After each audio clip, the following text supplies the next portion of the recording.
आज हामीले माछा अहिले फ्राई गर्दैछौँ। माछा फ्राई गरेर अनि त्यहाँबाट यो दिदीले बनाउन लाउनु भएको छ। यसमा माछा कसरी हाल्ने दिदी, अब कसरी बनाउनुहुन्छ तरिका सिकाइदिनु होला उहाँलाई। कसरी बनाउनुहुन्छ दिदी, के हाल्नुहुन्छ बताइदिनुहोस् त। यहाँ नुन र बेसार हालेछु। अनि अब पछि अब त्यो फ्राई गरेछु। पछि उहाँले चाहिँ यो माछामा चाहिँ अहिले नुन र बेसार हालेर मोल्नु भएको छ यसरी फ्राई गर्नको लागि। अब चाहिँ उहाँले फ्राई कसरी गर्नुभयो भनेर चाहिँ हामी देखाउँछौँ है त।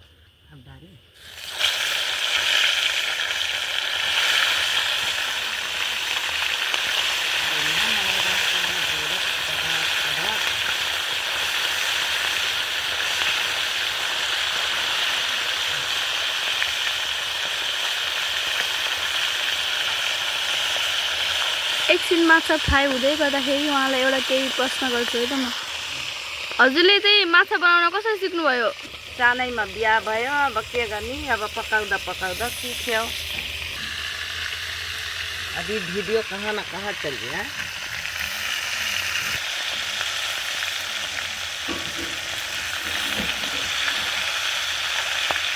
यसरी पल्टाउने अनि यो यसरी गर्ने अनि यस्तो गर्ने,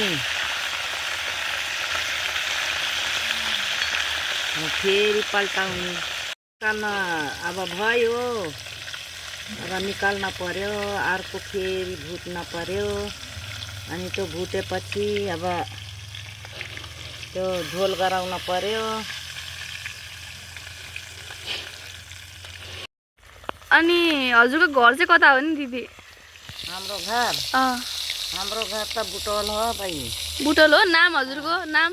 हाम्रो नाम त अब नराम्रो नाम छ, तर अब नाथुई हो। अनि त्यसपछि माइत चाहिँ कता हो नि हजुरको? माइत त हाम्रो शङ्करको। ए, अनि काम के गर्नुहुन्छ हजुरले? यही माछा साछा पकाउने, खिलाउने, बेच्ने। ए,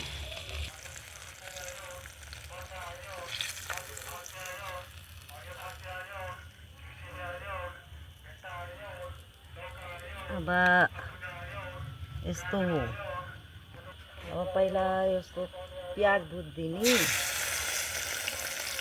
प्याज हाल्ने।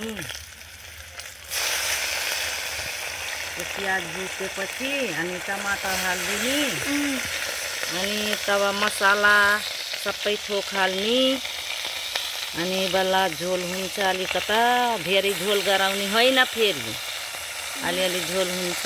धेरै झोल भयो भने के हुन्छ त? धेरै झोल्लो हुन्छ, राम्रो लाग्दैन।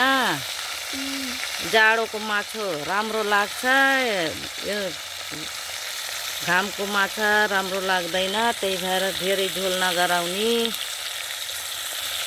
मैले प्याज भुट्दैछु। अब प्याज यति रातो भइसक्यो, अब टमाटर हाल्न पर्यो।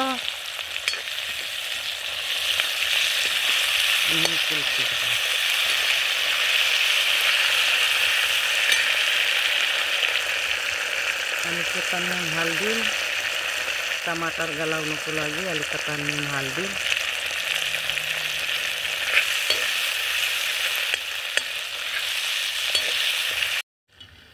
यसमा मैले त्यो तिमुर अनि त्यो अदुवा, लसुन खुर्सानी सबै हालेर ठिक्क पारेछु। अब चाहिँ त्यसमा राख्ने हो यसमा? अब यसमा राख्ने हो। ल, यसमा अब मैले मसाला हालेँ। अब यो यसरी चलाउने, भुट्ने।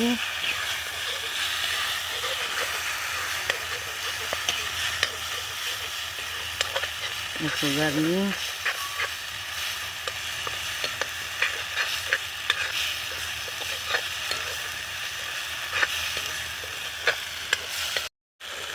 हजुरले कतिको झोल खानुहुन्छ त्यही अब पानी थाप्न पर्यो।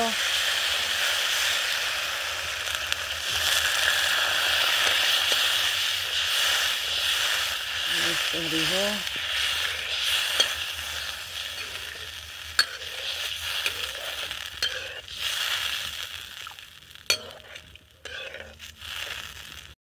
तिमीहरू कतिको नुन खान्छौ त्यही अनुसार मैले हालिदिएछु, धेरै त हाले छैनौँ। भयो अब यसो चलाइदिए भने सबै थोक मिसिन्छ, ल मिठो हुन्छ। अब यसरी हालिदिने हो एकछिन माछालाई, अनि बल्ल पाक्छ माछा पनि। माछाको भित्र पुरै रस छिर्छ, भित्र रस हुन्छ अनि मिठो हुन्छ। दिदी हजुरले के यो हातमा ट्याटुहरू यसरी खोप्नु भयो नि, हो यो केसले बनाउनु भएको अनि कहिले बनाउनु भएको? ए बहिनी, म त सानैमा हाम्रो दाइले सानैमा गराइदिनु भयो। मलाई त अब म थाहै थिएन, दाइले अब त्यस्तो गराइदिनु। अनि अब यस्तो नगरायो भने पहिला यस्तो नगरायो भने पानी खान्थिएन हाम्रो हातबाट, त्यही भएर हाम्रो दाइले यस्तो गराउनु भयो। ए केले बनाउनु भएको हो त नि यो चाहिँ? ए सियोले दुखेन त अनि?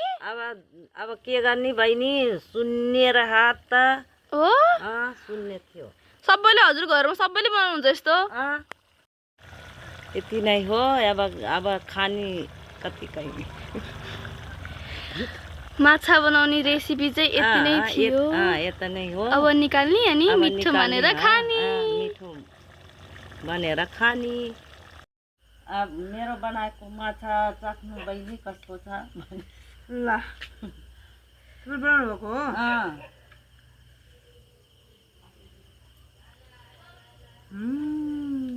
मिठो मिठो छ।